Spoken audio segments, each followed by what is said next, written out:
Assalamualaikum warahmatullahi wabarakatuh. Kembali lagi dengan saya Petra Septia Nugraha dalam mata kuliah dasar pemrograman. Di sini kita akan masuk ke dalam materi pertemuan kedua yang mana akan membahas tentang sintak dasar pada Python. Kita langsung saja masuk ke dalam pembahasan.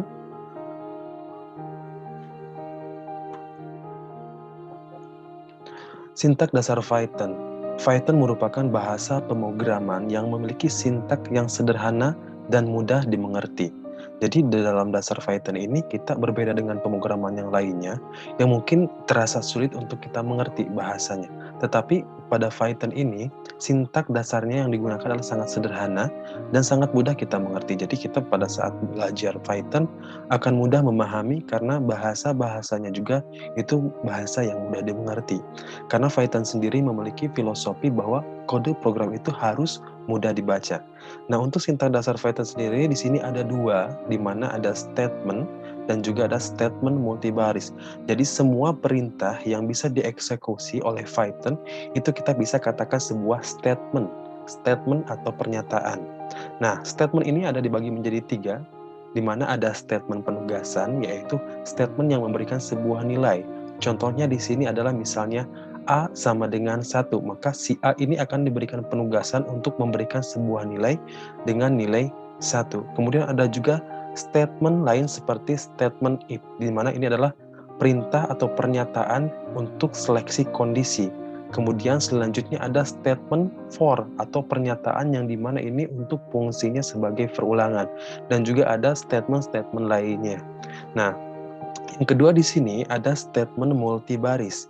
Nah, pada Python sendiri, untuk mengakhiri sebuah statement itu kita menggunakan baris baru atau karakter atau new line, ya. Jadi kita pada saat membuat sebuah coding untuk mengakhiri sebuah statement atau pernyataan, kita menggunakan baris baru dengan enter. Nah, kita dapat membuat sebuah statement yang terdiri dari beberapa baris. Nah, kalau yang berbeda dengan yang atas, ini hanya kita bisa membuat suatu perintah hanya dalam satu baris.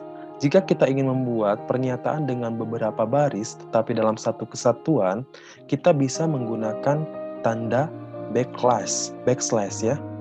Nah, jadi nanti pada saat kita membuat coding dengan codingan yang panjang, dan juga kita pengen si barisnya itu bisa beberapa baris agar coding kita tidak terlalu panjang ke samping, kita bisa menggunakan tanda backslash ini. Contoh, di sini kita mempunyai sebuah statement pernyataan di mana A sama dengan panjang 1 ditambah panjang 2 ditambah backslash. Jadi kita ingin membuat baris baru, tetapi tanpa diakhiri pernyataannya. Jadi ini akan terus menyambung dengan panjang 3 ditambah panjang 4. Nah, dengan menggunakan tanda backslash ini, pernyataan ini menjadi satu kesatuan. Jadi tidak diakhiri dengan hanya sampai dengan penambahan pada variabel panjang kedua. Seperti itu. Nah, statement yang ada di dalam tanda kurung ini, nah berbeda halnya dengan yang tanpa kurung, itu menggunakan backslash. Jika kita membuat sebuah pernyataan atau statement yang berada dalam kurung, baik kurung kurawal, atau kurung kotak, atau kurung biasa, itu tidak perlu menggunakan tanda backslash ini untuk membuat sebuah coding dalam satu kelompok.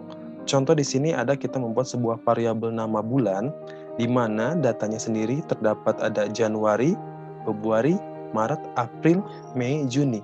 Ini satu kesatuan, ini tidak perlu menggunakan backslash, karena ini sudah ada dalam satu kurung kotak ini. Jadi kita tidak perlu menggunakan fungsi dari backslash ini. Oke, lanjut. Kita ke pembahasan selanjutnya. Di sini ada baris dan indentasi. Nah, Python itu tidak menggunakan tanda kurung kurawal untuk menandai blok atau grup. Mungkin seperti kalian tahu, jika kalian sudah pernah belajar tentang bahasa pemrograman yang lain, baik menggunakan C, C++, C-Crash, ataupun yang lainnya, pada saat kita membuat sebuah coding untuk menandai blok atau grup kode atau kelompok kode, kita harus memerlukan sebuah kurung kurawal untuk menandakan bahwa kode itu atau coding itu merupakan satu kesatuan. Nah, berbeda dengan Python di sini, kita menggunakan fungsi indentasi atau spasi dan juga baris. Oke, kita langsung saja ke contoh. Contoh di sini, kita mempunyai sebuah blok kode, di mana di sini ada blok kode kondisi. Jika nilai kurang dari sama dengan 5, maka kita print atau tampilkan nilai jelek. Print tidak lulus. Else, selain itu kita print nilai bagus dan juga print lulus. Nah, ini ciri dari baris dan indentasi.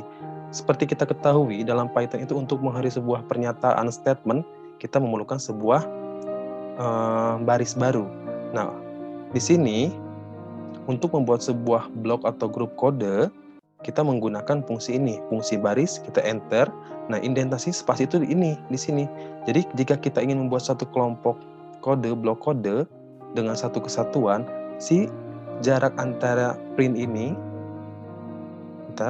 print yang pertama ini dengan print yang kedua itu harus sejajar dan juga jumlah spasinya harus sama agar nanti pada saat dieksekusi oleh interpreternya tidak mengalami error.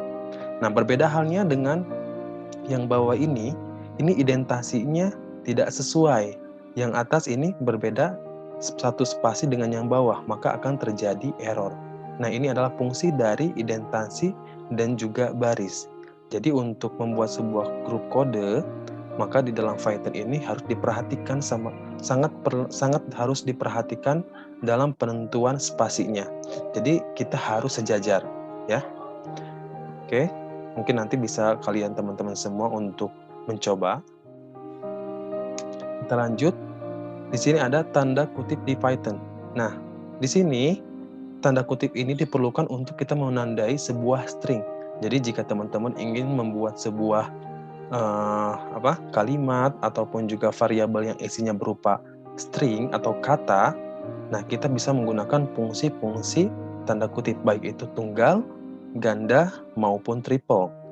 Nah, sepanjang stringnya itu kita awalinya adalah tanda kutip, maka itu bisa dikatakan sebuah string. Tetapi harus diperhatikan, jika kita mengawalinya dengan tanda kutip tunggal, maka kita harus akhiri juga dengan tanda kutip tunggal. Kita menggunakan tanda kutip ganda, diakhiri juga atau ditutup juga untuk tanda kutipnya ganda, dan selanjutnya seperti itu. Jadi harus sama berpasangan, seperti itu.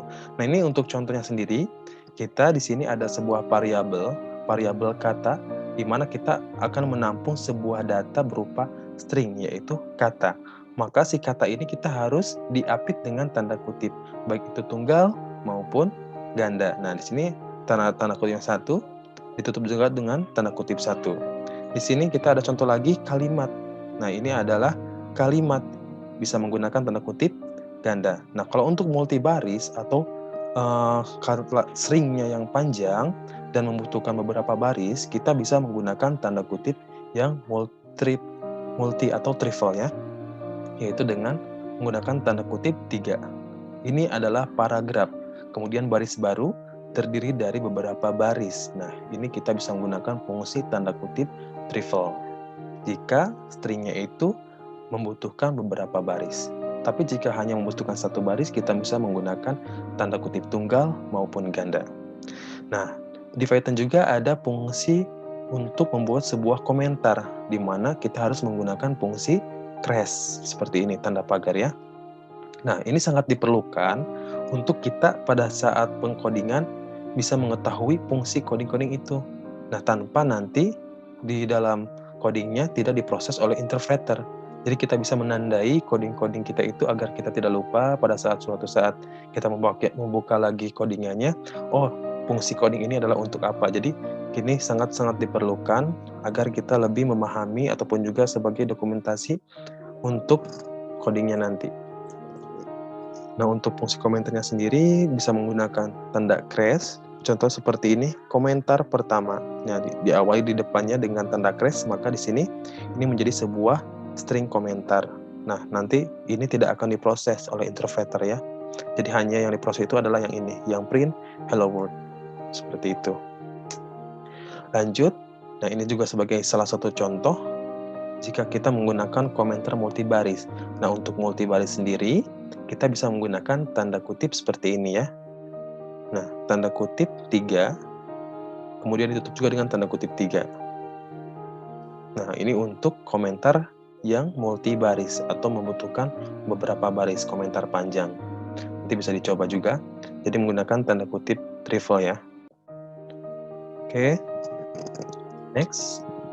Nah, kita masuk ke dalam pengenalan variabel dan juga tipe data pada Python. Apa sih kita ketahui dulu apa sih itu variabel? Nah, variabel pasti di dalam setiap program selalu ada ya. Karena variabel itu adalah lokasi di memori yang digunakan untuk menyimpan nilai. Atau dapat dikatakan variabel ini adalah sebuah wadah atau tempat untuk menyimpan suatu data. Nah, contohnya wadah itu diibaratkan sebuah gelas lah. Nah, si gelas ini pasti kan ada sebuah ruang penyimpanan, di mana nanti gelas ini kita bisa berikan sebuah air, berupa datanya itu air, ataupun yang lainnya. Diibaratkan seperti itu. Jadi, variabel ini adalah sebuah tempat atau wadah di memori untuk menyimpan sebuah nilai atau value. Nah, pasti akan berkaitan juga si variabel dengan tipe data. Nah, si variabel itu untuk penyimpanannya, kalau tipe data itu sebagai tipe dari datanya apa. Jadi data itu kan banyak tipenya, bisa berupa karakter, angka, ataupun yang lainnya. Nah, di Python, yang sangat spesial di Python ini, berbeda dengan pemrograman yang lain, variabel itu kita tidak perlu dideklarasikan secara eksplisit. Nah, kalau kita menggunakan pemrograman yang lain, pada saat kita membuat sebuah variabel itu harus kita deklarasikan terlebih dahulu. Contoh, jika kita menggunakan bahasa C++, si variabel itu kita harus deklarasikan terlebih dahulu di atas. Nah, contohnya kita pengen membuat sebuah variabel nama, di mana nanti si variabel nama ini akan menampung sebuah nama-nama ya. Nah, harus dideklarasikan terlebih dahulu. Contohnya, karena itu string, tipe datanya, maka string nama dengan jangkauannya berapa harus deklarasikan terlebih dahulu. Nah, berbeda halnya dengan di Python, kita cukup saja langsung panggil, tulis, atau perintahkan, tugaskan nama sama dengan siapa atau nama apa. Jadi langsung kita perintahkan atau operasikan. Tidak perlu kita deklarasikan terlebih dahulu variabelnya. Mungkin lebih jelasnya nanti kita akan praktek. Nah, di sini untuk struktur dari pembuatan variabel sendiri, seperti ini contohnya, kita membuat sebuah variabel. Variabelnya ini adalah nama, nilai. Ini variabel nilai, kemudian sama dengan 90. Nilai ini sebagai variabel, sama dengan ini sebagai operan, pemberi atau menugaskan sebuah pemberi nilai. Nah, untuk 90 ini sebagai value atau nilai variabelnya. Jadi nanti si nilai ini akan menampung sebuah data berupa nilai 90. Seperti itu. Jadi si variabel ini adalah tempat penyimpanannya. Kemudian 90 ini adalah sebagai tipe datanya yang akan mengisi nanti si nilai. Dan untuk sama dengan ini sebuah operan di mana fungsinya ini untuk memberikan sebuah nilai ke dalam variabel. Oke, kita lanjut saja. Nah, tadi kita sudah membahas tentang variabel. Kita sekarang bahas tipe data. Tipe data dengan variabel itu sangat berkaitan ya. Jadi pasti menjadi satu kesatuan. Kita harus memahami lebih dahulu variabel dan tipe data itu sendiri. Karena ini sangat-sangat berkaitan. Nah, untuk tipe data sendiri, di dalam Python itu sangat unik karena memiliki tipe yang berbeda-beda. Jadi ada penambahan dari tipe data seperti dari pemrograman yang lain. Nah, di sini data yang disimpan di memori memiliki tipe data yang berbeda-beda. Misalnya untuk panjang akan disimpan dengan tipe bilangan, nama orang akan disimpan dalam tipe string. Nah, seperti yang tadi saya bilang, data itu kan banyak sekali ya untuk tipenya. Nah, kita harus menyesuaikan si variabel ini nanti akan diisinya datanya apa. Nah, jika datanya berupa karakter atau kalimat kata, maka tipe datanya itu adalah berupa string. Jika nilainya itu adalah atau datanya itu berupa angka, bilangan, maka kita harus menggunakan tipe datanya berupa tipe data bilangan. Seperti itu ya. Nah, contoh di sini kita ada suhu. Maka si suhu ini akan disimpan dalam bentuk bilangan berkoma atau desimal. Maka tipe datanya juga harus disesuaikan. Dan variabelnya juga harus disesuaikan. Bahwa tipe datanya itu akan menampung sebuah nilai yang bernilai koma. Maka tipe datanya apa yang sesuai. Nanti kita bahas di bawah untuk beberapa tipe data yang ada di dalam Python. Nah, kita langsung saja ke dalam tipe data pada Python, di mana di sini ada banyak sekali tipe data yang bisa digunakan oleh teman-teman, menyesuaikan dengan datanya nanti.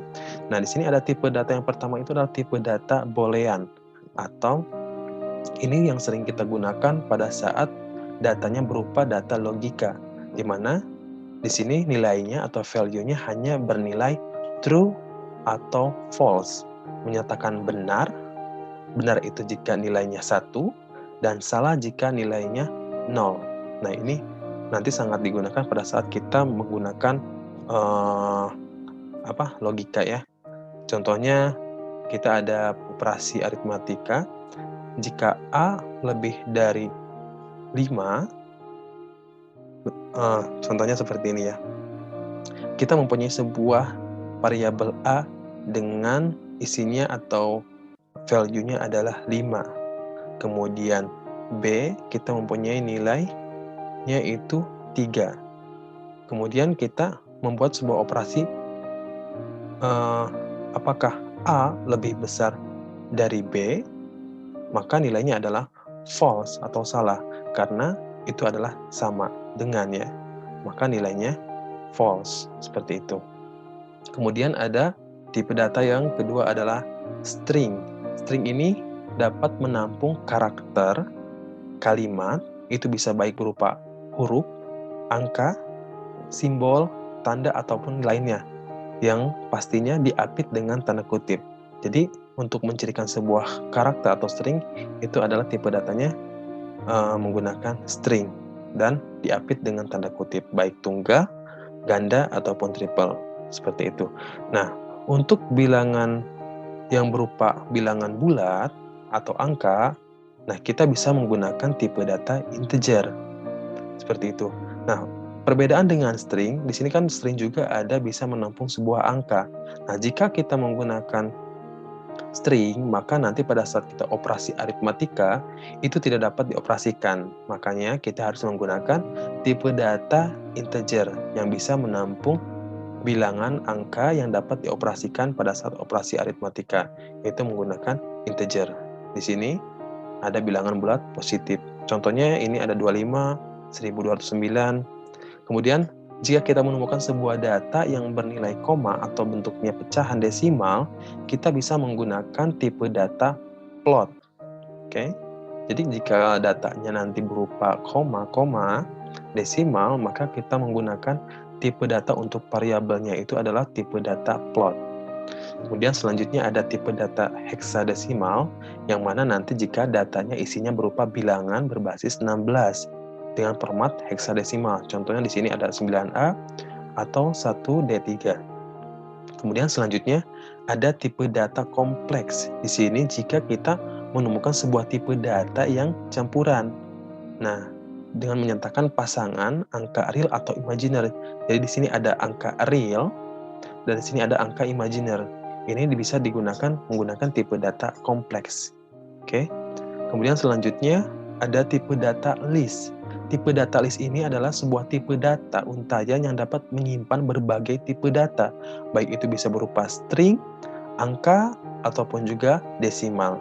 Nah, ini kita bisa menggunakan tipe data list jika kita sebuah datanya itu memiliki beberapa tipe data yang berbeda, tetapi akan dimasukkan dalam satu buah variabel, maka kita bisa menggunakan sebuah tipe datanya list.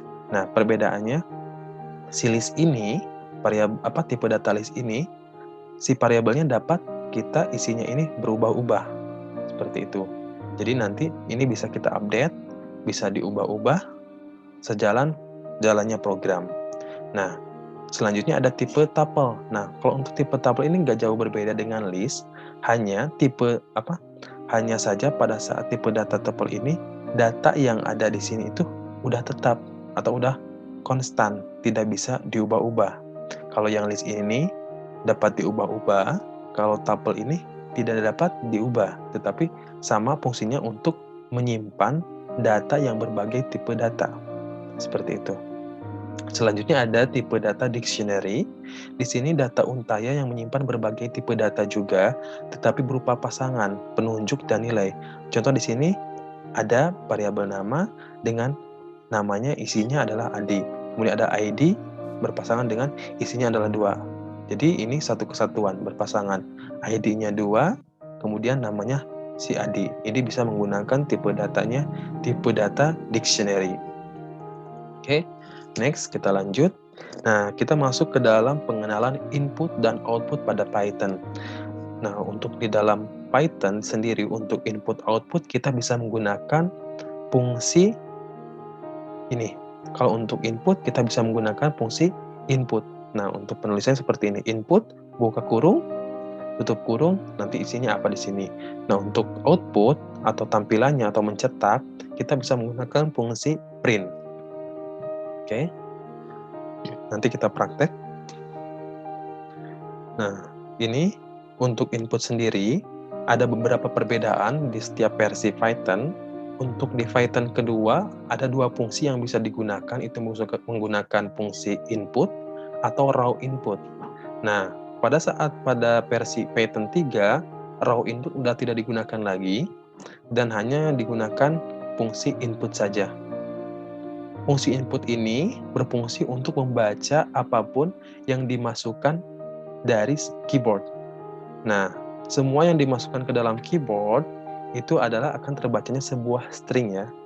Jadi semua yang kita masukkan nanti dari inputan keyboard akan terbaca sebagai string, terlepas itu baik menggunakan tanda kutip atau tidak. Nah, kita pelajari terlebih dahulu. Di sini ada contohnya. Jika variabel dengan tipe data string, contoh kita mempunyai variabel name, kita ingin membuat sebuah inputan. Jadi kita ingin memasukkan sebuah name dari keyboard dengan hasil atau value-nya nanti akan disimpan ke dalam variabel name ini. Name sama dengan input. Nah, ini kan tadi strukturnya seperti ini, input buka kurung tutup kurung. Maka penulisannya seperti ini ya. Name variabelnya apa? Kemudian akan diisi apa? Sama dengan input. Fungsi input buka kurung tutup kurung. Nah, ini apa yang akan ditampilkannya nanti? Masukkan NIM Anda. Maka nanti akan masukkan NIM Anda, kita akan inputkan dari keyboard. Dan isian dari keyboard itu, kita akan tampung disimpan di dalam variabel NIM ini. Nah, perbedaannya dengan yang ini nih. Jika variabel dengan tipe data integer, contohnya kita mempunyai variabel angka, di mana pada saat inputan itu nanti kita hanya ingin menampung datanya berupa angka. Seperti yang kita ketahui, fungsi input ini, semua inputan dari keyboard itu akan berupa string. Makanya pada saat kita ingin membuat sebuah variabel dengan tipe datanya integer, tidak ingin string, karena nanti mungkin ingin dioperasikan si nilainya atau variabelnya, maka kita harus menggunakan fungsi tipe datanya. Kita apa aja nih tipe datanya? Contoh angka sama dengan integer. Jadi nanti inputan yang akan kita terima dari keyboard itu akan dikonversikan menjadi sebuah tipe data integer. Karena awalnya string, maka akan dikonversikan menjadi integer. Maka seperti ini, angka sama dengan integer, buka kurung, input, buka kurung, masukkan angka. Maka nanti angka yang akan diinputkan akan disimpan di sini berupa tipe data integer. Seperti itu. Nah, sekarang kita masuk ke dalam fungsi output atau print. Nah, di sini cara termudah untuk menghasilkan output adalah dengan menggunakan pernyataan cetak atau print sendiri. Untuk formatnya udah seperti kita ketahui, print, buka kurung, tutup kurung. Contoh kita ingin menampilkan Python adalah bahasa pemrograman yang hebat. Tinggal kita print, buka kurung, tanda kutip, Python adalah bahasa pemrograman yang hebat. Nah, kita coba praktekkan untuk mencetak nilai variabel pada Python. Nah, kita langsung saja praktekkan untuk membuat coding seperti ini. Kita buka dulu untuk programnya. Jadi silakan teman-teman juga praktekkan, dicoba. Oke, kita masuk ke dalam pemrogramannya. Oke, sebentar, agak loading.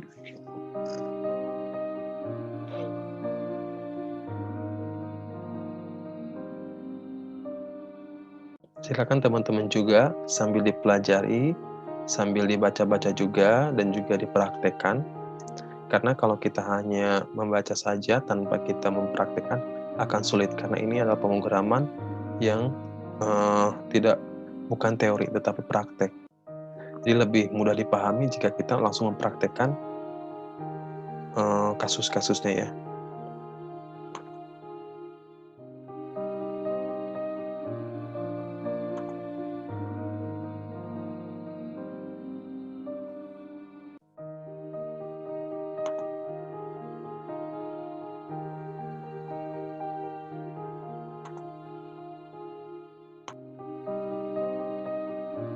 Kita langsung saja untuk mempraktekkan studi kasus yang tadi ya. Pertama-tama silakan teman-teman buka dulu programnya. Kemudian jika sudah terbuka, kita buka file. Untuk membuat file baru, kita pilih new untuk membuat file Python baru ya. Oke.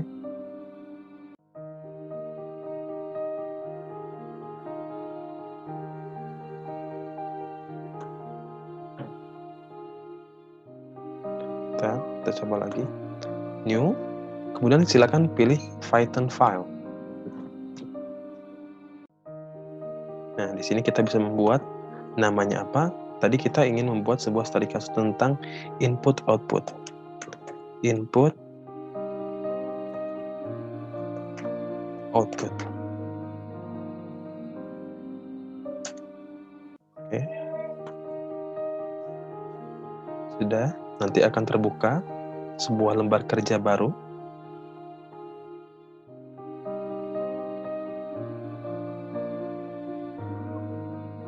Agak loading ya.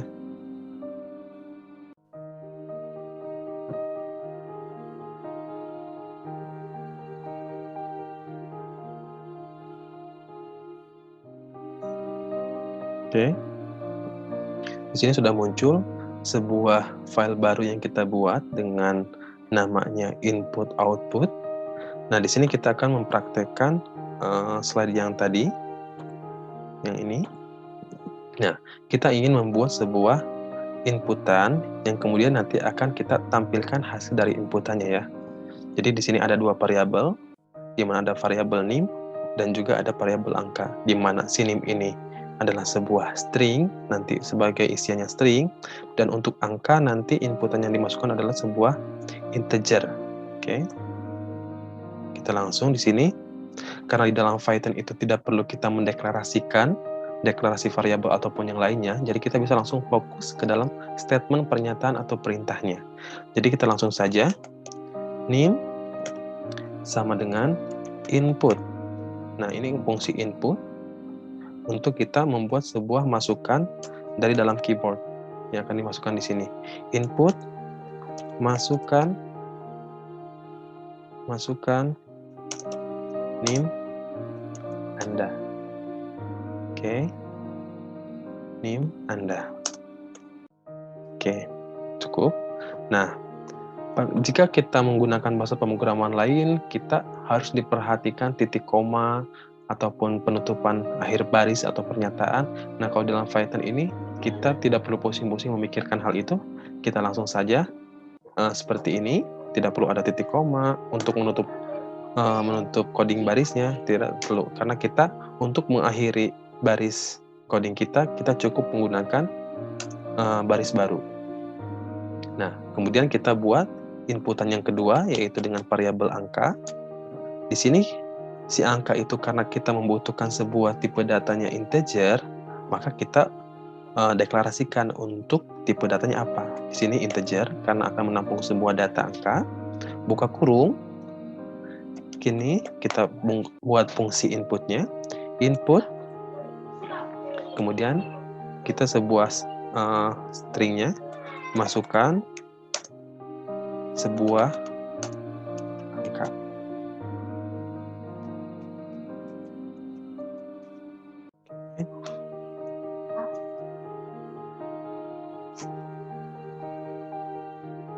Sini angka, masukkan angka. Oke. Sudah. Kita lanjut ke sini. Nah, inputannya kita sudah buat, maka kita ingin menampilkan sebuah hasil dari inputannya. Oke. Kita gunakan fungsi print. Oke. Ini sebagai pembatas saja. Print.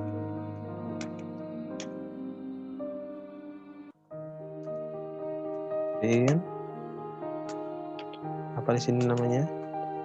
Nah, itu ya, ingin menampilkan nim yang Anda masukkan adalah nim yang Anda masukkan adalah. Nah, untuk memanggil variabel pada fungsi print, maka kita harus meletakkannya setelah tanda kutip ini. Jadi setelah kita membuat sebuah string ini di dalam tanda kutip ini ya, jika kita menuliskan atau memanggil variabelnya di dalam tanda kutip ini, nanti akan dibacanya sebagai string kalimat ini, maka nanti tidak akan terpanggil. Makanya kita harus memanggilnya setelah tanda kutip. Untuk pemanggilan di dalam Python, untuk pemanggilan variabel, kita bisa menggunakan fungsi plus. Kemudian apa variabelnya? Dan jangan sampai lupa, penulisan variabel yang di atas dengan yang di sini harus sama, karena di sini kita akan memanggil nilai variabel yang sudah kita buat di atas ya. Di sana nim huruf kecil semua, maka kita harus penulisannya juga huruf kecil semua. Oke. Garis baru.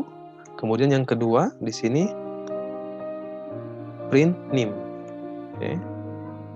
Nah, di sini juga jangan lupa untuk tipe datanya apa di sini. Karena ini nanti string, maka kita bisa gunakan fungsi string juga. String nim.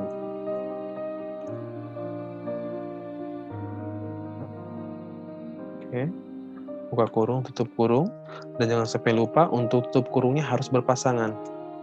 Nah, ini dengan ini sebagai fungsi printnya. Yang kedua, tutup kurungnya sebagai fungsi dari pemanggilan variabelnya. Nah, oke, cukup. Yang kedua, di sini kita bisa menggunakan langsung pemanggilan variabelnya. Kalau ini kita menggunakan ada dulu kata-kata sebelum pemanggilannya. Nah, kalau ini kita langsung panggil saja variabelnya. Jadi langsung memanggil nilainya. Tinggal langsung print nim. Kemudian selanjutnya kita menampilkan angka yang Anda masukkan adalah print, buka kurung, ini apa? Angka yang Anda masukkan adalah, jangan lupa kita pemanggilan variabelnya setelah tanda kutip. Nah, di sini kita harus menggunakan koma. Kenapa menggunakan koma? Karena si variabel yang kita panggil itu bukan string. Makanya kita harus ada pemisah antara string dengan integer. Nah, karena tipe datanya integer, maka kita harus menambahkan fungsi koma terlebih dahulu setelah tanda kutip. Baru kita panggil nama variabelnya apa. Tadi nama variabelnya adalah angka ya. Angka. Oke. Cukup. Di sini sudah. Nah, kalau ini kita ingin memanggil secara langsung. Print angka. Oke, kalau sudah semua, kita bisa langsung uji coba untuk running programnya ya. Oke, kita pilih run.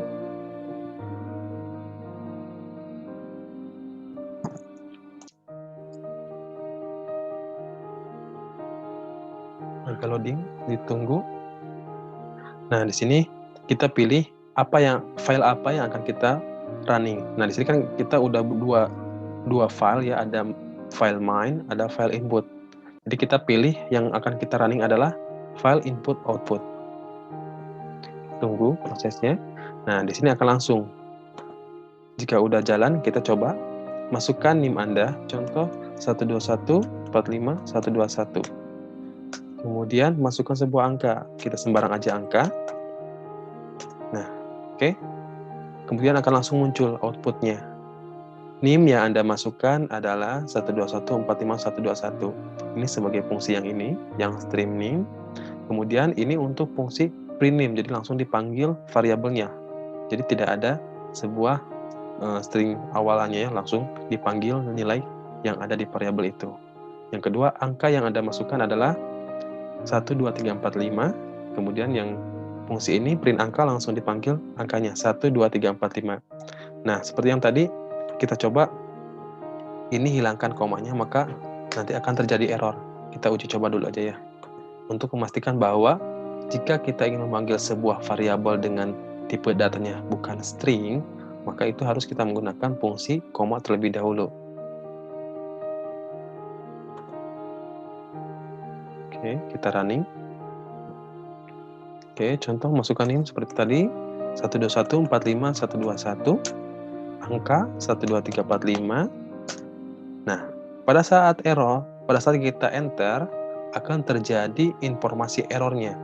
Nah, di sini akan diketahui print yang Anda masukkan adalah, akan dikasih tahu. Jadi ini untuk message-nya sangat membantu kita pada saat kita mengalami error, kita bisa baca apa sih errornya.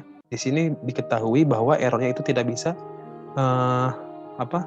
dikonversikan nilai string, not integer to string.